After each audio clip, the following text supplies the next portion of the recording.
don't care. Woo! Welcome, man. It's been a minute since we've done a little trucking trip, right? Tried some new hair product yesterday, and slept on it last night. And I'm gonna have to say I like it. It's holding pretty well, wouldn't you say? Kind of look like a beet top or something like that. Sugar beet. Man, you guys, we're heading down south, down to the southern end of the Bitterroot Valley. Bitterroot Valley stretches basically from Missoula on down south to Darby, a little further past Darby to the south anyway. Kind of this nice mountainy valley, right? If you go all the way to the bottom of it, you'll climb up over the mountain and drop into Idaho, which would be like Salmon, Idaho area, if you're familiar. Anyway, going down there, we got 3 big loads of cattle to load up out of there today. Now, I haven't hardly got to do any trucking, y'all, because we are football season, right? Coaching football, 6-man football. If you're not familiar with 6-man football, that's okay. Most people aren't. It's football. It's football. It's full football. It's just a lot more athletic style football, right? It's a lot of moving and shaking. It's very fast paced, very high scoring. A lot of moving, a lot of running. It's kind of a cross between track and field and 11-man football, right? So, anyway, we're doing very well. I haven't been able to haul cattle out of state hardly at all since football began in August, and it's tough on the old bottom line, right, for the business. So, with the bye week, I am quickly gobbling up a load to go to Nebraska. So, there's me, there's Big Rob, of course, that you know. And then we got a new player on the scene, new man on the scene. I don't know if you guys remember a couple years ago, maybe 3 years ago, I did an episode going down to Nebraska and picking up a trailer. Kind of a sight unseen, need one tomorrow, and bought a trailer a while back. I pulled it with my blue cab over quite a bit, with Blue 3. And anyway, I sold that trailer last year and a half ago, to a friend, Garrett. And Garrett is using that trailer, and I said, hey man, you buy this trailer, part of it is that I'm going to need you to help me do some hauling from time to time. So Garrett's been stepping up and helping cover for me while I've been unavailable coaching. It's been really good. But we're going to pick up Rob here in a minute. We're going to pick up Garrett. We're going to go down to Corvallis, and we're going to load up some cattle, and we're going to run them babies way back east now, way back east. Baby, I got my duds on. I still remember how to wear all this stuff. It's been a minute. Kind of worried that I wouldn't remember how to do it. Put them boots on, 1 foot at a time. Who's over there? Big Rodus. You can see the back end of Garrett there.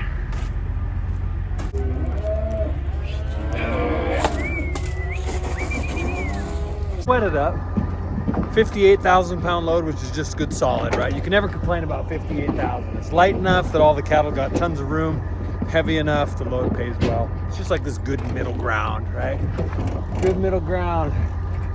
Cattle are all moving about. Yeah, they'll be all right. They'll be good. All right, let's go see what old Rodus has going on.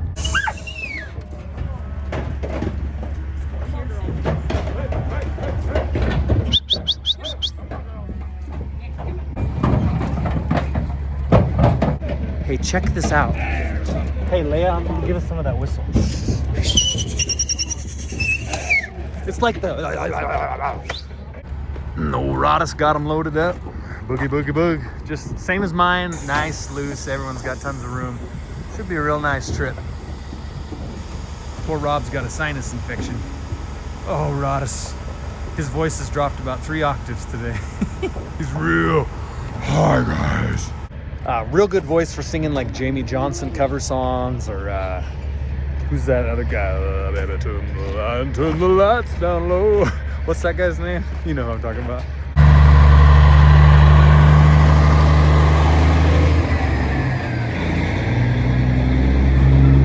Recognize that trailer?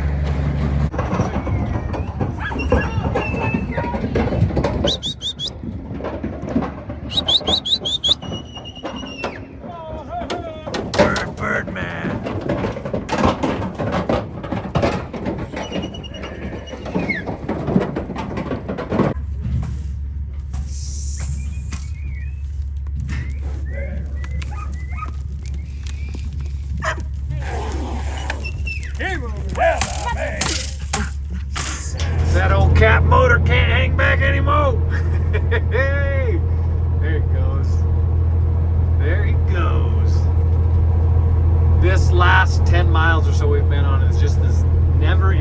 slight upgrade.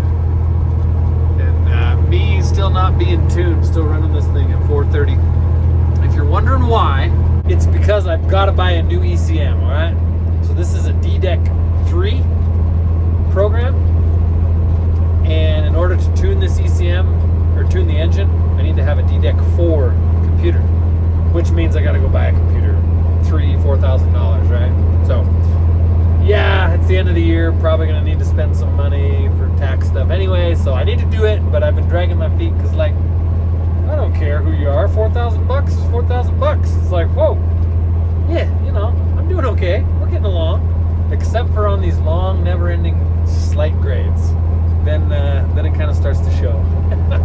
So, anyway, we'll get that done, but we'll get her up there around that 600 range, and things will be good. But that's why G-Dog with that, I think he's got a big E-model in that thing. I think that thing's E-model aged, if I remember.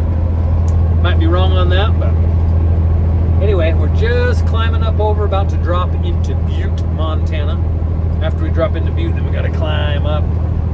It's a long, slow climb from the west to get into Butte, and then after you go through Butte to keep going east, wow, you gotta climb this mountain. So that's where we're headed next. We made her up to the top. Let's check things out. You know, this trailer's got 11R 24.5 tires, which are these giant monsters. If you know, you know, right? And kind of moved away from these because they're hard to find on the road, but as little as I'm jamming anymore, kind of thinking, you know, might keep these old babies. Yes, sir. Ah, look who else rolled in. Man, the gang's all here. Fancy. Look at old Garrett out here. What are you doing? Playing ball. Just playing ball? So you just get out and walk around and bounce the ball? Play a little bit of ball. One of the joys of owning these rigs is you're always listening, checking, looking for stuff. Rob's got a little air leak going on. We're gonna fix up real quick. Yeah. Did you notice that one tire on the inside over there starting to chop out a little bit? All right, rolling back out. Cattle are good, everything's good. Got that air leak fixed up. Now we just gotta sidle on down Homestake.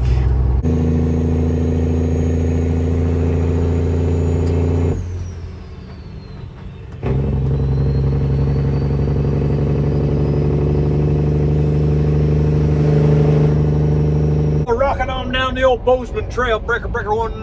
Come on, hammer down.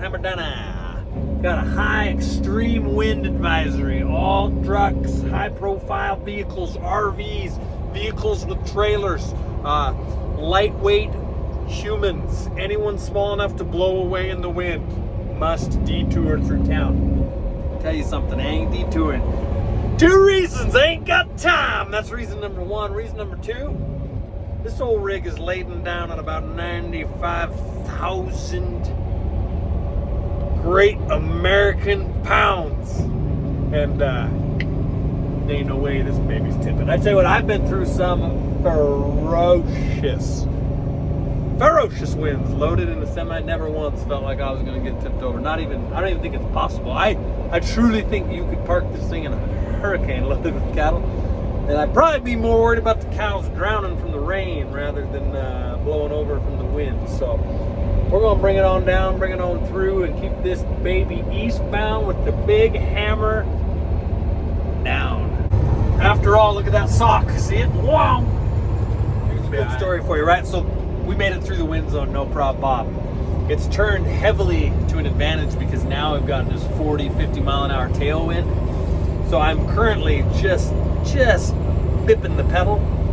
Instant fuel economy is loaded at like 7 miles a gallon. Just screaming with the wind, right? Going fast, doing 70, 75, 78. That's faster. I don't drive like that normally, but when I got a massive tailwind, you betcha, right? I'm gonna take advantage of it, make up some time for the slow stuff that I do. Anyway, there was a Montana State cross country meet today, so I've been passing all these, not me passing, but all these buses, transport vehicles have been passing me, you know, with these cross country kids. Well, I got passed by one of these buses, and it's one of these kind of Las Vegas party bus looking things, kind of a low rider, like a business class Freightliner single axle. You know, they're not a big tall bus, they're more of a low rider, but they still probably hold 30 passengers. Anyway, they can get anyone in the world to drive these things, right? And so I get past, no big deal, the guy's buzzing along. Well, I get up out of the wind zone and I'm cruising now, I'm rolling, coming up behind this bus. Well, I'm gonna move over, make a pass. As I come alongside this old timer, he points up at the speed limit sign as I'm going by. And I'm like, bud, you're in a bus full of kids doing about 75 in this thing in this crazy wind zone. I got millions under my belt, man. I was like, I'm good. You better keep both hands on the wheel, son. Old son. Anyway, it was funny. It was kind of funny to get chided. And I'm like, man, I'm in a cattle truck. I got 800 miles to go. I thought cattle trucks didn't have a speed limit, especially with a tailwind. Come on. Don't it feel good? Oh, baby. Woo. Clean and clear. You know what that is? Oh, yeah. That's a rotisserie chicken straight out to Walmart. $5.95. Picked up 2 of them. They're cooked. They're good cold. Keep in the truck for a couple of days. No problem. Bob. Funny that a bull holler's chewing on some chicken, right? Well, I do it because you can't exactly keep a hamburger under your seat for a day or two. So we're doing rotisserie chicken. Quite affordable, too. Got 2 days worth of food for $10. The bird is a word. I got the everybody knows that the bird is a word. It's not quite that late yet, but I'm just practicing my nighttime roll song. So when I'm really rolling, I can hit the I got the bird. The bird is a word. Pretty good, right? Not too bad.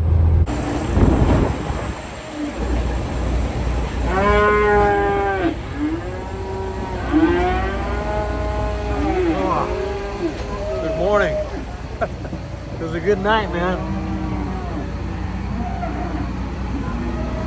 We really put the hammer down. Covered a lot of ground. Made it way out across here. Man, good old South Dakota. I can't tell you how many times I've woke up in the loving embrace of sweet South Dakota. We made it almost all the way over to Mitchell. Well, actually, let's see, 950 miles. 950 miles yesterday we drove. In the words of old Rooster, if you can't drive 24 hours, you might as well give up on cow trucking. Pretty much the deal. Old buddy getting a little fresh air. You ready for a drink? First day without mama's milk. Look at that. Oh, he's like, yeah, give me some of that wet South Dakota air.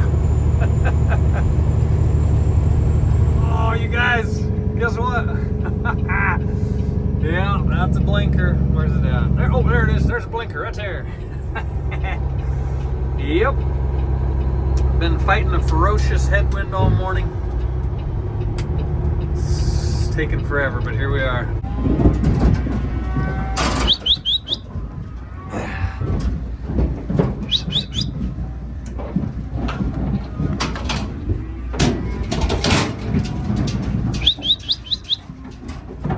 Come on, bubbies.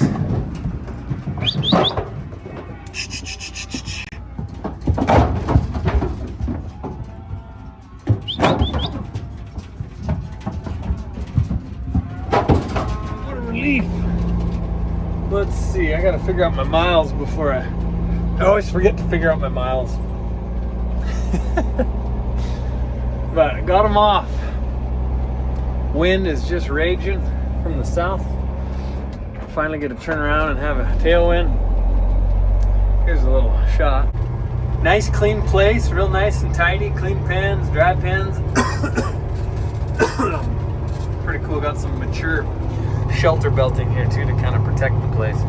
Garrett should be coming over the hill here. He had 70 some steers to drop off here, and then they are feeding the heifers over at another feedlot. So he's got to make a double drop. I think 3 or 4 miles away from here there's another spot. But anyway, I am dumped and turned. I think, you know what, I think I'm going to try to treat myself here a little bit. I don't often treat myself, but I'm going to try to go treat myself. If it comes together, I'll show you. I don't want to spoil it. If it comes together, I'll show you. If it don't come together, well, then I won't be treating myself. Stay tuned. Here comes that big dog. The G train right there. Look at that old boy. Coming in, looking good.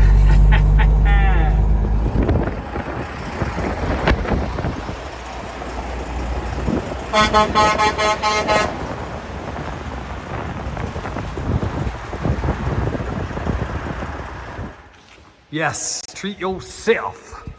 Go and treat yourself to a nice wash, a washout, and a wash off. It's gonna be good. I love this place. S&K in old Wagner, South Dakota. Beautiful thing here.